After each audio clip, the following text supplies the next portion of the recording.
저도 사랑하는 아내와 이제 네팔에서 한국에 와서 잠시 속초의 바다를 나누고 물회를 나누고, 네팔은 바다가 없거든요. 그래서 지금도 맛있는 것을 먹으면 아내가 생각납니다. 제가 아내가 여기 없으니까 이렇게 말하는데요, 있으면 되게 아부 같잖아요. 이렇게 점수를 따려는 것 같은데 제가 아주 진심이라는 것을 좀 주장하고 싶습니다. 여러분, 이렇게 사랑하는 사람과 귀한 걸 나누고 싶은데, 제가 성도교회를 굉장히 사랑합니다. 여러분 아시죠? 네, 그래서 제가 가진 1년간 경험한 가장 귀한 말씀을 함께 나누고 싶습니다. 제가 지난 작년 2025년 7월에서 올해 26년 4월까지 우리 네팔 한인교회 청소년부를 맡으면서 1년간 이 요한복음의 말씀을 가지고 함께 처음부터 끝까지 아이들과 강해 설교를 하며 나누었습니다.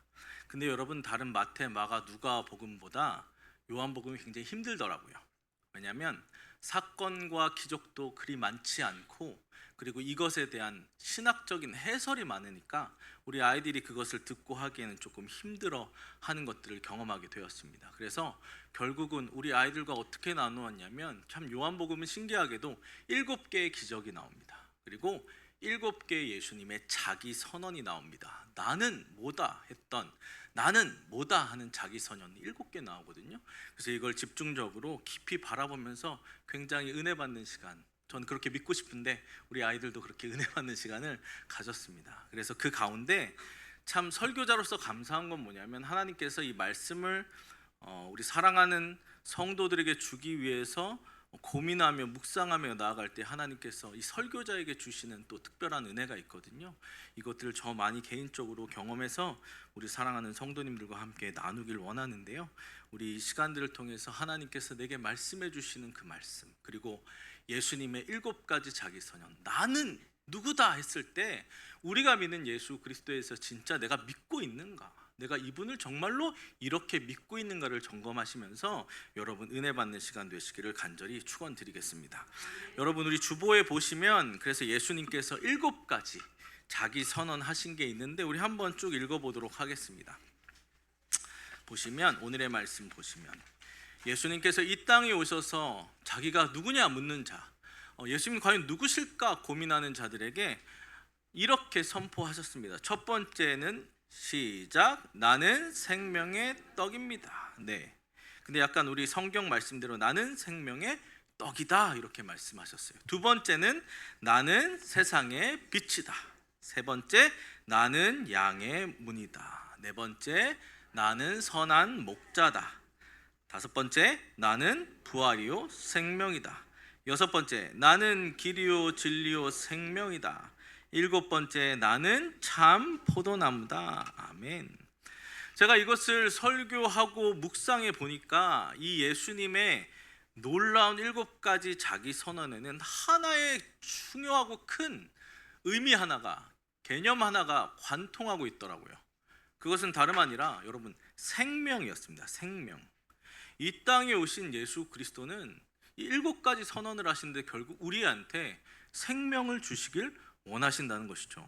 여러분, 요한복음에 쓰여진 목적을 보시면 우리한테 이 요한이 이걸 쓰면서 우리한테 뭘 원하는지 이 목적이 분명히 나옵니다. 우리 요한복음 20장 30절 31절 한번 같이 읽어보시면, 요한복음 20장 30절 31절입니다. 한번 같이 읽어보겠습니다. 시작. 예수께서 제자들 앞에서 이 책에 기록되지 아니한 다른 표적도 많이 행하셨으나 오직 이것을 기록함은 너희로 예수께서 하나님의 아들 그리스도이심을 믿게 하려 하며, 또 너희로 믿고 그 이름을 힘입어 생명을 얻게 하려 함이니라. 아멘. 여기에 목적은 무엇입니까? 우리가 예수님을 알라 이거죠. 알고 믿으라 이겁니다. 그리고 믿고 나면, 믿으면 예수 그리스도의 이름에 있는 그 생명을 얻고 취할 수 있다고 얘기하고 있습니다. 아멘이십니까? 여러분, 요한복음을 볼 때 다른 성경도 마찬가지죠. 특히나 볼 때는 내가 믿는 예수 그리스도, 그분이 누구신가를 분명히 알고 그분을 분명히 믿는 믿음을 가지고 그분이 주시는 참된 생명을 누리길 원합니다. 여러분, 첫 번째 그래서 예수님께서 이런 말씀을 하시잖아요. 나는 생명의 떡이다.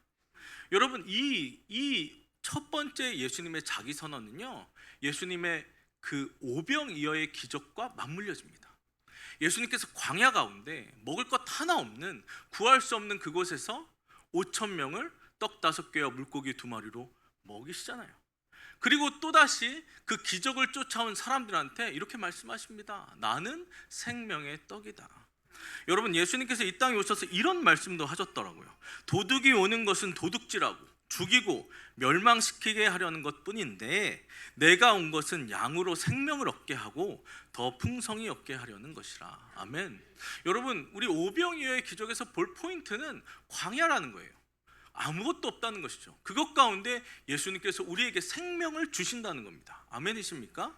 여러분, 근데요, 생명만 주시고 끝나는 게 아니라, 여러분, 오병이어 그 기적을 어떻게 표현하냐면 그 장정들이 다 배불리 먹었대요. 그냥 살 만큼만 먹은 게 아니라 배불리 먹었대요. 그리고 12광준이라 남겼답니다. 여러분, 전 여기서 예수님의 그 마음, 우리를 단지 그냥 살리시는 게 아니라 이 생명을 풍성히 누리게 하시는 그 예수님의 마음을 우리가 알아야 한다는 겁니다. 여러분, 단지 이 세상 견디고 버티고 죽어라 그렇게 소리 지르다가 죽어서 천국 가서 노는 게 아니라 이 땅에서도 나의 힘듦과 어려움과 고통 가운데에서도 내 삶을 풍요롭게 그분의 은혜로, 그분의 능력으로 아무것도 없는 것 같은 내 인생 가운데 주님께서 주시고 그걸 풍성히 누리시게 하시려는 하나님의 마음을 알고 믿고 그 생명을 누리시는 여러분 되시기를 간절히 축원드리겠습니다. 여러분, 오늘은 이어서 두 번째 자기 선언이 뭐였죠? 나는 세상의 빛이라. 머리에 두셨으면 좋겠어요. 7가지밖에 안 되잖아요, 그렇죠? 첫 번째, 나는 생명의 떡이다. 근데 두 번째, 나는 세상의 빛이다. 이 말씀을 통해서 우리가 함께 오늘은 은혜를 받기를 바랍니다. 여러분, 한번 따라해 주시죠. 왜냐하면 이렇게 제가 습관이 된 게 청소년부를 하다 보니까 청소년부는 5분 만에 승부를 내야 됩니다. 여기서 아이들의 관심을 얻지 못하면 아이들은 거의 여기 있지만 사라져요. 정신이 다 사라지거든요. 그래서 계속 따라하게 하고 계속 질문하고 하는데 좀 불편하시더라도 한번 따라해 보겠습니다. 예수의 빛은, 이 정도로 하면 청소년부에서 안 됩니다. 더 크게 해야 돼. 예수의 빛은, 그렇죠, 우리의 어둠을 비춘다. 이거에 한번 나눠보겠습니다. 사랑하는 성도 여러분, 가늠하다 잡힌 여인, 우리가 이 본문을 아까 읽었는데 교회 좀 다녀보신 분은 이거 사건에 대한 내용들 다 아시잖아요. 설교도 많이 들으셨고. 사람들이 돌을 들고 서 있습니다. 한 여자를 죽이려고, 그죠? 근데 예수님께 물어보는 것이죠. 예수여, 이 여자를 어떻게 합니까? 근데 예수님께서 멋있게 말하시고 딱 하시고 나니까 다 돌아가고, 다 아시죠? 근데 이 사건을 오늘 조금 더 깊게 다른 관점을 통해서 우리 성도교회한테 어떤 말씀을 주시는지 우리가 한번, 나에게 어떤 질문을 주시는지 한번 찾아보겠습니다. 먼저 우리가 처음에 이 사건의 배경을 봐야 합니다. 이 사건은요, 초막절이라는 유대인들의 3대 절기, 엄청난 축제 가운데 일어난 일입니다. 그래서 이 사건을 잘 보려면 이 8장 앞에 있는 7장 그리고 8장 이 뒤에 있는 그 말씀을 조금 더 살펴볼 필요가 있습니다. 이 7장, 8장은 다 초막절 가운데 일어난 일인데요. 여러분, 초막절 아십니까? 장막절이라도 하고, 어떤 거냐면 이스라엘 백성이 구약 시대에 40년간 광야 생활로 뺑뺑 돌았잖아요. 그때의 일들을 기념하는 절기입니다. 왜? 그 광야 40년 동안 아무것도 없는 곳에서 하나님이 우리 백성을 가장 가까이에서 살리시고 가장 가까이에서 인도하시고 우리 가운데 은혜를 주셨다. 아멘. 네, 이것을 기억하는 것이죠.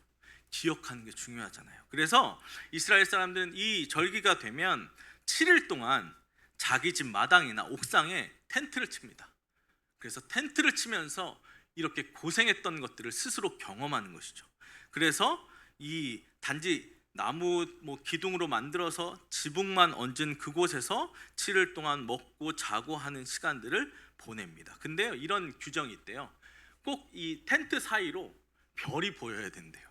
그래서 그런 시간들을 보냅니다. 의미는 이런 것입니다. 인생은 나그네 길이다. 튼튼한 집이 아니라 오직 하나님만을 우리의 진정한 보호자로 인정하고 섬겨야 된다. 아멘. 네. 이런 것들을 봅니다. 근데요, 7장에서 보니까 유명한 구절이 나와요. 예수님께서 누구든지 목마르거든 내게로 와서 마시라.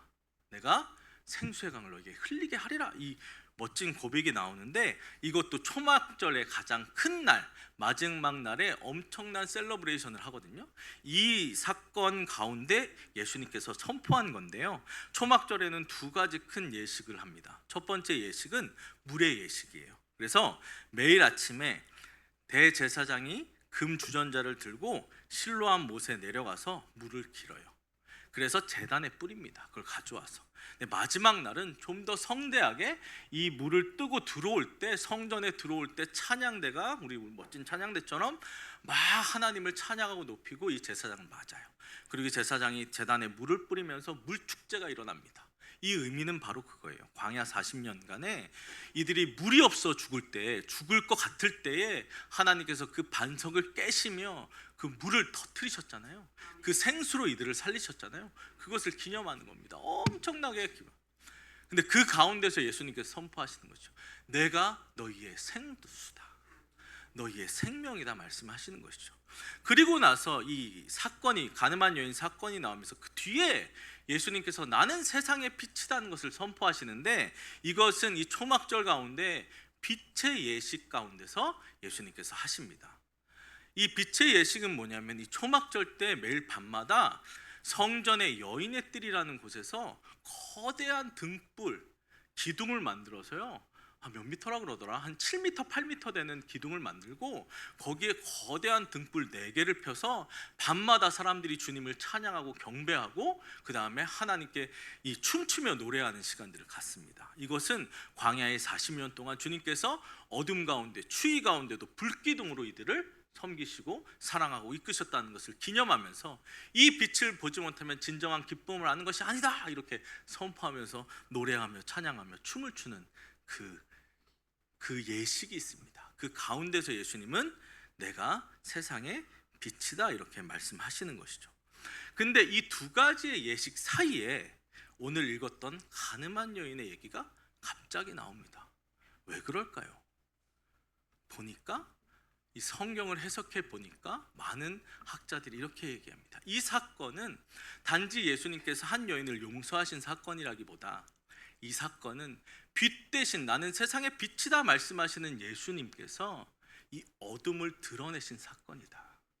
이 한 여인과 이 사건의 어둠을 주님께서 그 빛으로 드러내신 사건이다, 이렇게 보는 것이죠.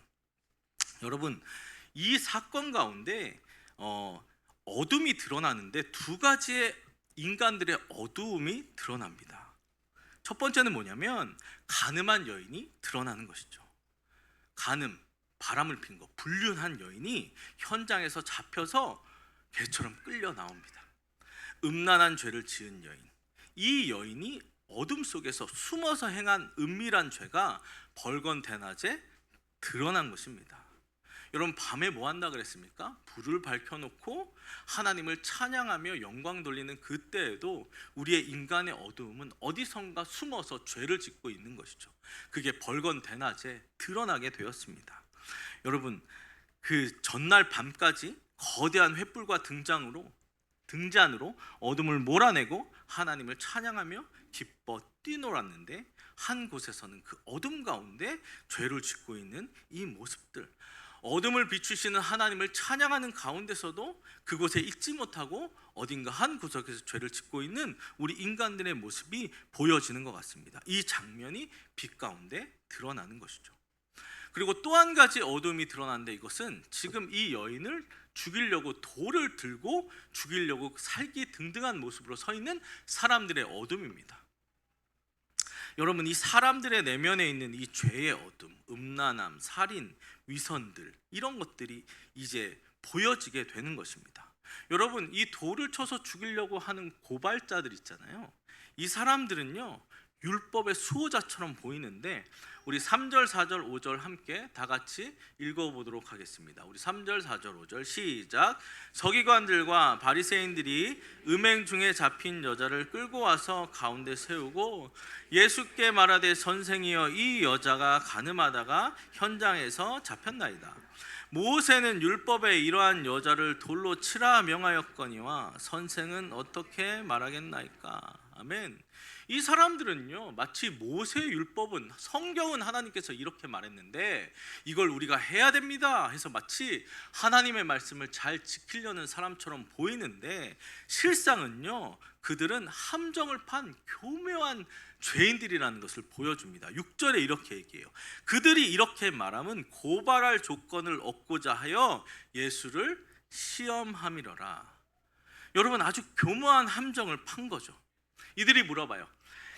모세 율법에는 간음하다 붙잡히면 돌로 쳐 죽이라 그랬거든요. 하나님의 말씀입니다. 그러니까 예수한테 물어봐요. 끌고 와가지고. 이미 남자는 없어요. 여러분, 혼자 불륜의 죄를 저지르지 않잖아요. 남자랑 같이 저지르는데 이미 남자는 사라지고 이 여자만 끌고 와서 예수님 앞에 무릎 꿇린 다음에 돌을 들고 언제나 죽일 준비를 하면서 예수님께 물어보는 겁니다. 얘 어떻게 해야 됩니까? 모세 율법에는 돌로 쳐서 죽이라고 하고 있습니다. 그럼 예수님께서 그러죠. 돌로 쳐서 죽여야 된다. 그렇게 되면 어떻게 될까요? 로마법에 위배됩니다. 이미 그때 당시에 로마의 지배를 받고 있었기 때문에 예수님이 돌로 쳐서 죽이라 그러면 이런 권위를 로마에서 인정하지 않기 때문에 예수님 잡혀가는 거예요. 그리고 돌로 쳐서 죽이라 그랬으면 예수님께서 이 땅에 오셔서 우리한테 주신 메시지가 있잖아요. 나는 의인을 데리러 온 게 아니라 죄인을 찾으러 왔다. 나는 용서하러 왔다. 나는 창기와 세리의 친구이다 이랬는데 지금 이 여자를 돌로 치면 지금 비판받는 거죠. 네가 여지껏 했던 말이 뭐냐, 그죠? 그렇다고 용서해 주어라, 돌로 치지 말고 이 여자를 용서해 줘라 이렇게 얘기했으면 어떻게 됩니까? 예수님은 모세의 율법을 무시하는, 하나님의 율법을 깨트리는 거짓 선지자다 이런 비판을 받게 되는 것이죠.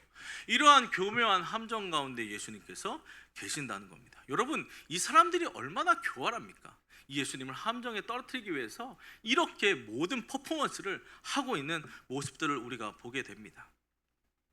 그러나 우리가 알고 있듯이 이런 함정에서도 빛 대신 예수님께서는 땅에 글을 쓰시면서 침묵으로 그들의 양심을 빛으로 비추십니다. 우리 6절, 7절, 8절, 9절 제가 읽어드리겠습니다.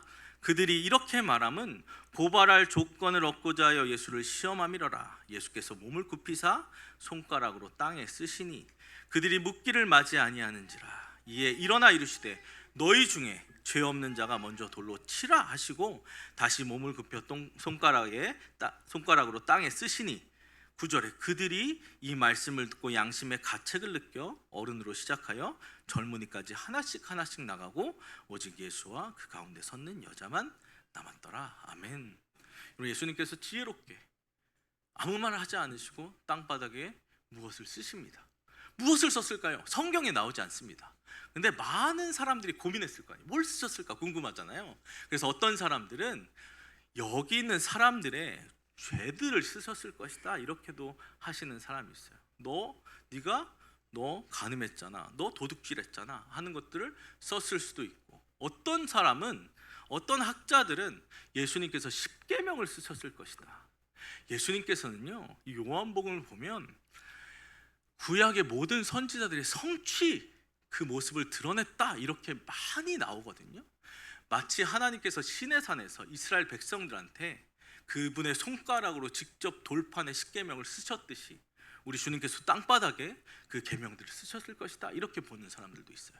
그리고 어떤 사람들은 이 사람들의 이름을 다 적었다, 죄인 된 사람들의 이름을 다 적었다 이렇게 보는 것도 있어요. 근데 이것이 중요한 것이 아닙니다.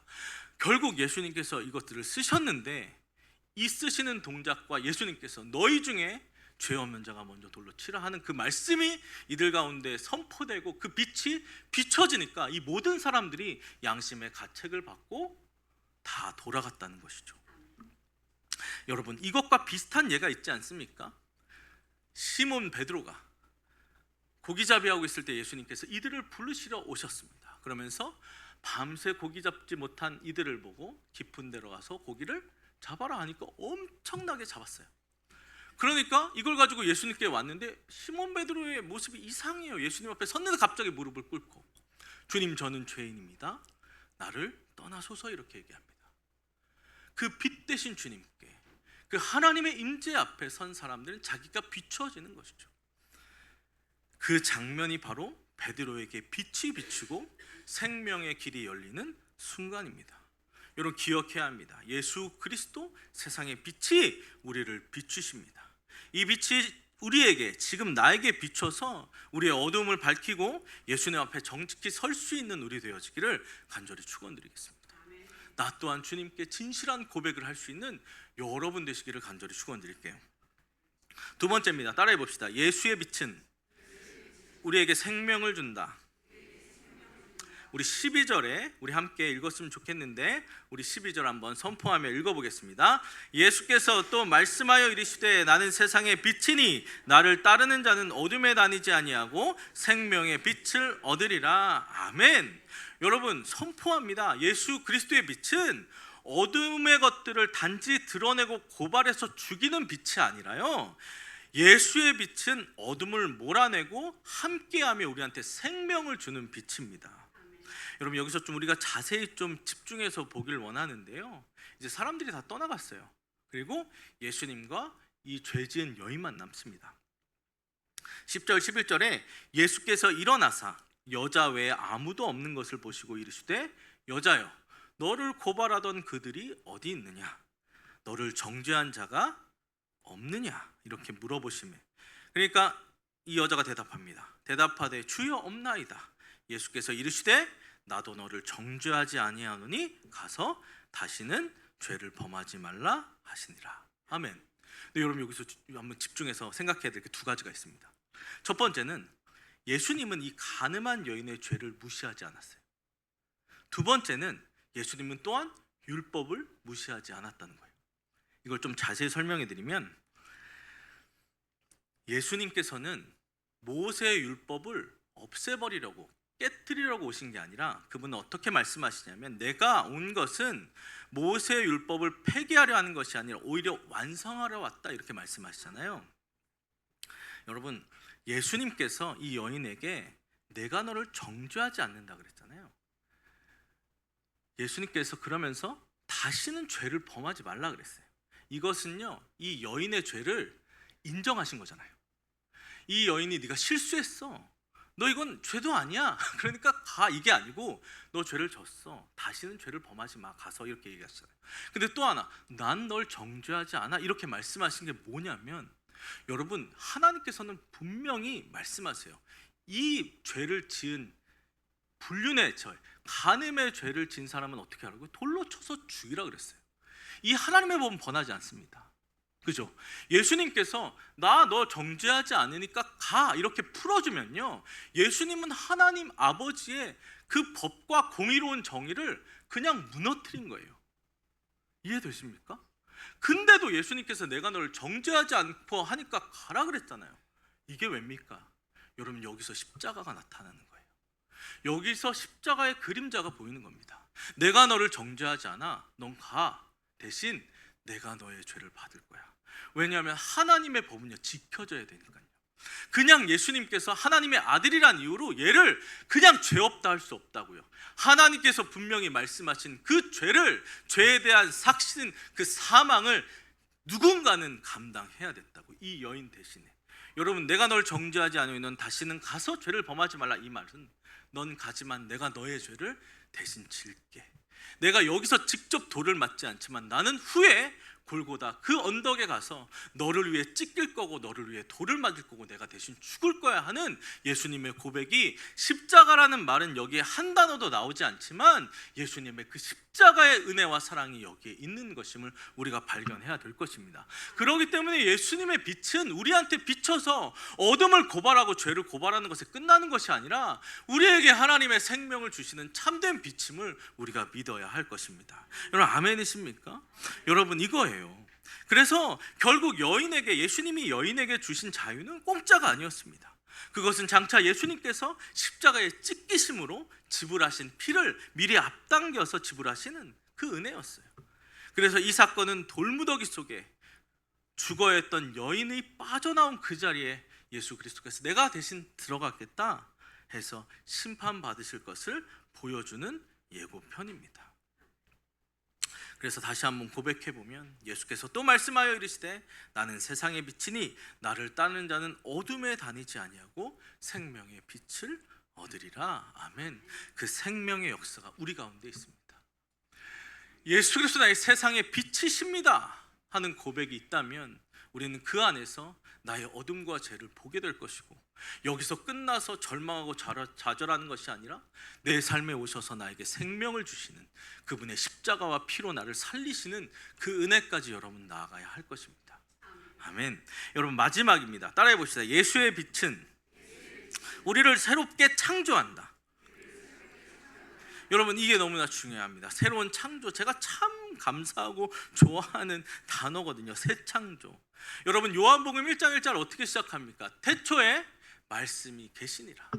여러분 요한이 이걸 썼을 때요, 태초에 말씀이 계시니라고 시작하는 것이면 그 당시에 누구든지 이스라엘 사람들은 이 구절을 읽으면 뭐가 떠올랐을까요?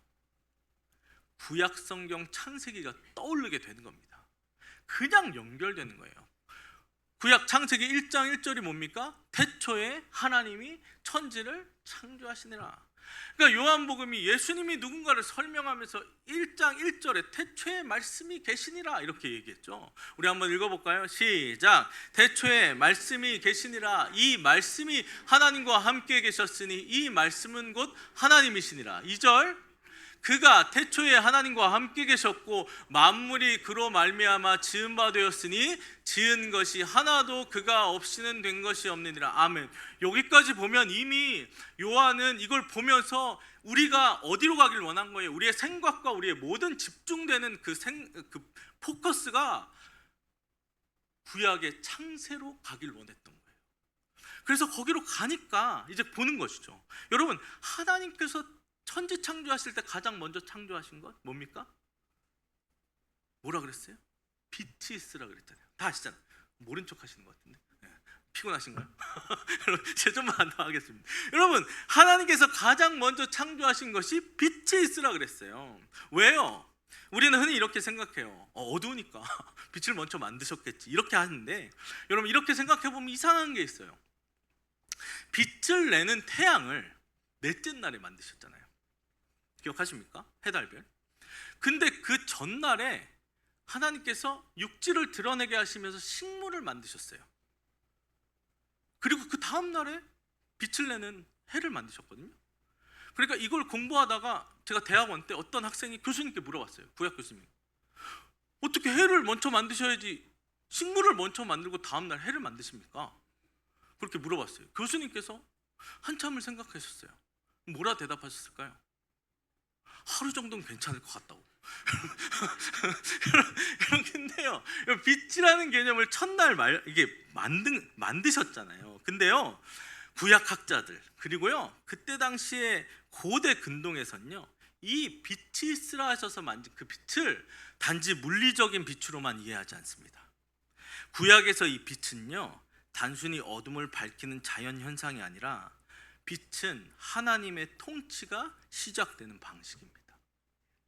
빛이 있으라 하셨던 것은 그 혼란스러운 곳에 땅이 공허하고 혼돈하고 흑암이 깊음 위에 있고, 이 혼돈, 질서도 없고 생명도 없고 희망도 없는 이 상태에서 하나님께서 이제 내가 이 세상을 다스리리라 하는 그 선포였던 것이죠. 여러분, 혼돈 속에 하나님의 왕권이 임할 때 가장 먼저 나타난 것이 빛입니다. 그죠?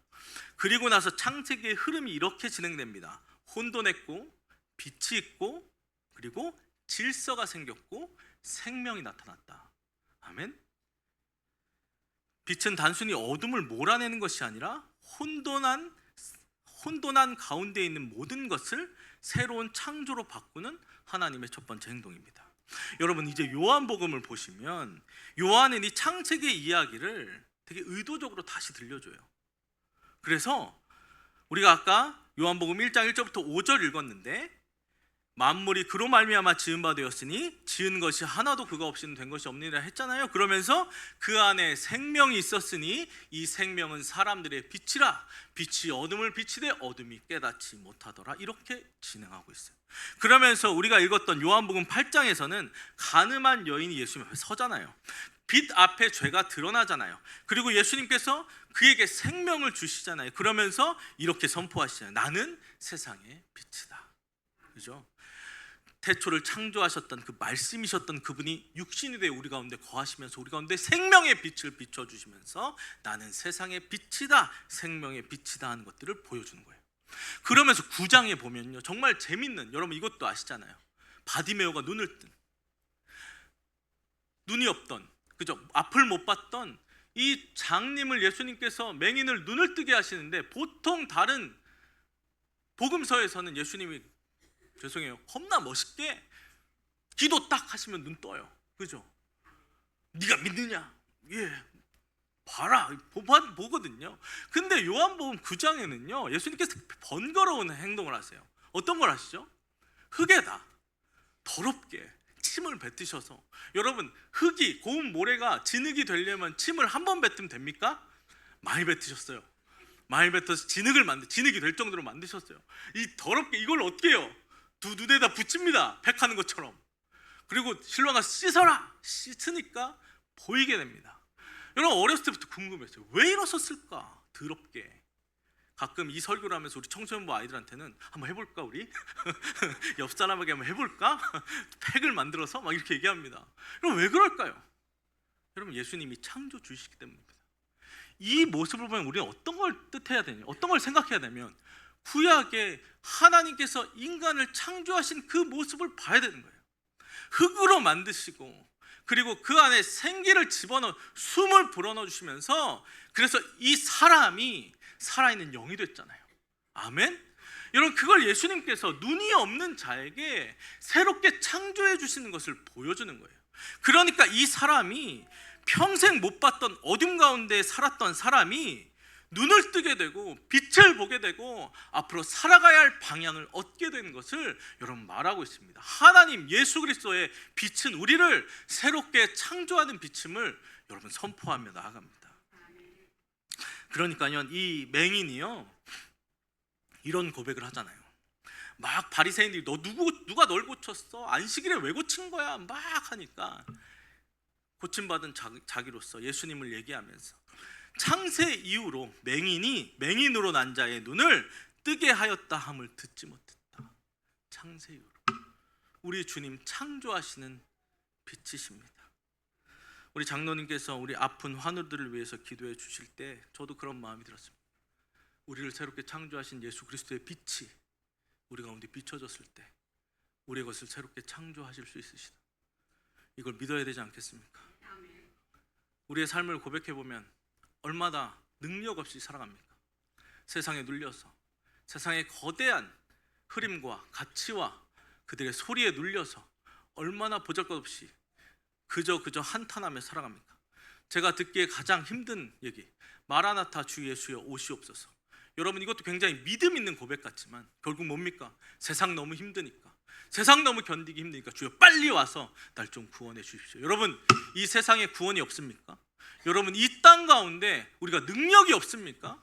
여러분 믿는 믿음을 통해서 우리가 이것 하나만 믿어도 우리의 삶에 나타나지는 능력이 다를 터인데 우리 너무 믿음 없이 살아가는 우리의 모습들을 반성하게 됩니다. 여러분 믿으시길 간절히 바랍니다.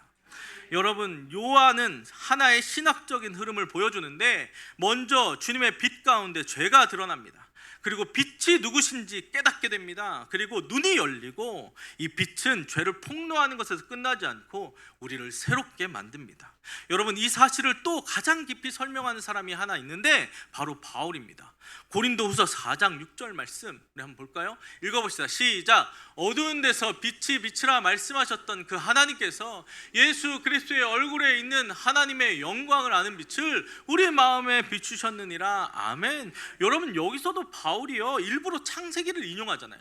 어둠 가운데 빛이 비치라 말씀하셨던 그 하나님께서 여러분, 창세기에서는 빛이 세상을 창조했는데, 그러나 예수 그리스도로부터 오는 이 복음서에서는 이 빛이 우리에게 비춰서 사람을 새롭게 창조합니다.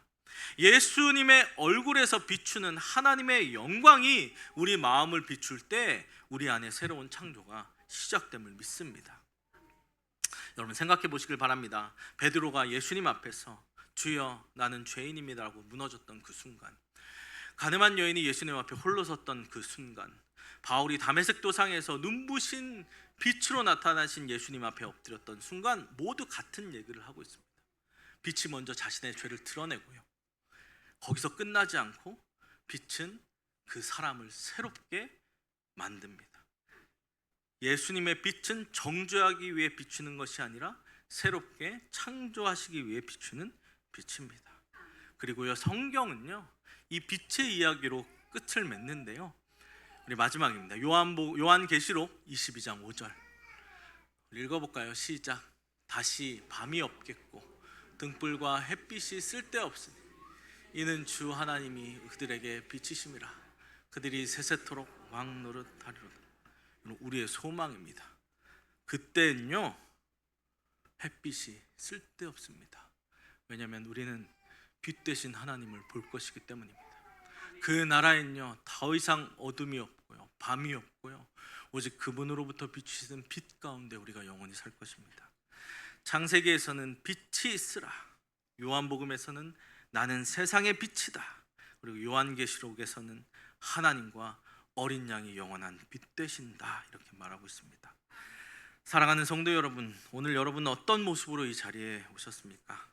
혹시 가늠한 여인처럼 죄책감 속에 있습니까? 아니면 베드로처럼 자신의 연약함 때문에 무너져 있습니까? 아니면 바울처럼 자신이 옳다고 믿으며 살아왔지만 사실은 어둠 속에서 걷고 있었습니까? 예수님은 그 빛은, 예수의 빛은 우리의 죄를 드러냅니다. 그러나 그것이 목적이 아닙니다. 그 빛은 우리를 부끄럽게 하려는 것이 아니라 우리를 새로운 피조물로 만드시려는 하나님의 창조의 빛입니다. 창세기 첫날 혼돈 속에 비쳤던 그 빛이 오늘도 예수 그리스도를 통해서 우리의 마음에 비추입니다. 그 빛을 받은 사람은 더 이상 과거의 사람이 아니고 새로운 눈으로 하나님을 보고 새로운 마음으로 살아가며 새로운 생명 가운데 걸어가는 사람. 예수님은 세상의 빛이십니다. 그리고 그 빛은 오늘도 우리를 새롭게 창조하고 계십니다. 여러분, 이 생명을 믿고 이제는 풍성히 누리시는 모든 성도님들 되시기를 간절히 축원드리겠습니다. 우리 다 함께 일어나셔서 우리 파송의 노래 고백하며 우리 하나님께 나아가겠습니다.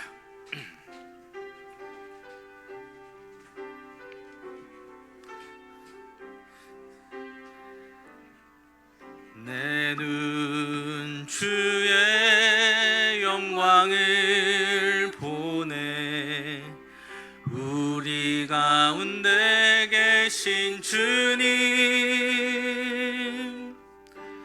그 빛난 영광 온 하늘 덮고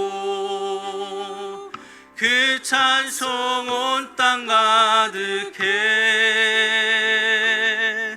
내 눈 주의 영광을 보네.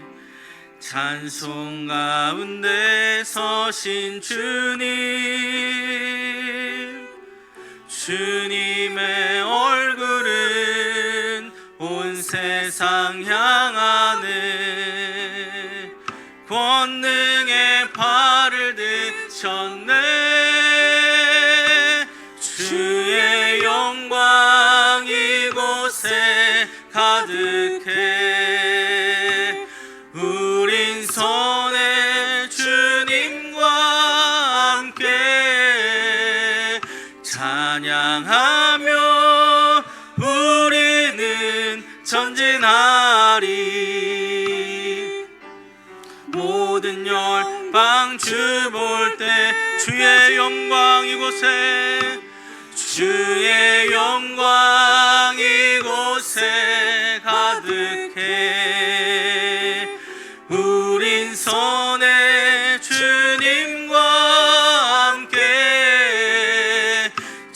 찬양하며 우리는 전진하리.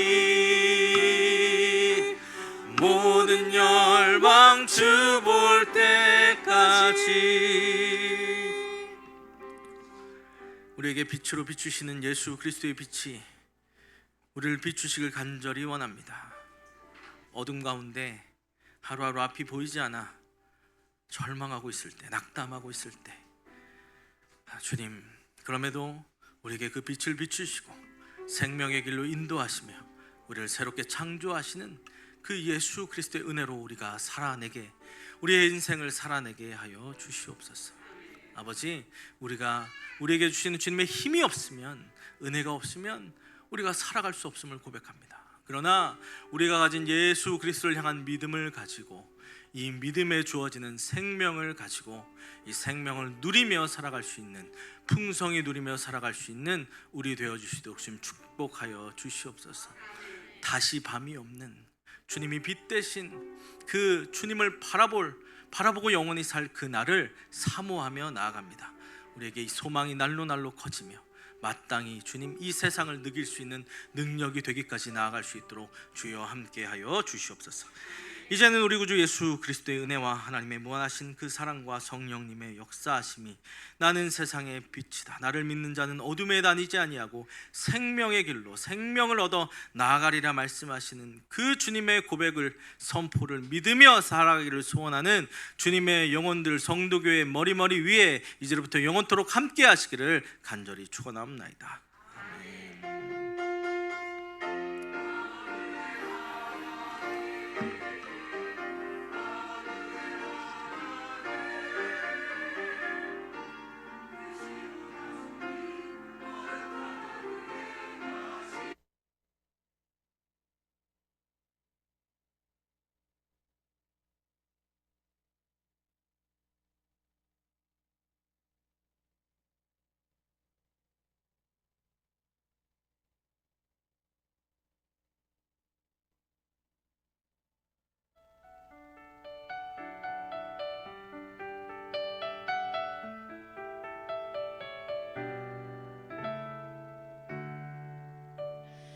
나를 세상의 빛으로 부르신 주님, 비추소서. 나도 주님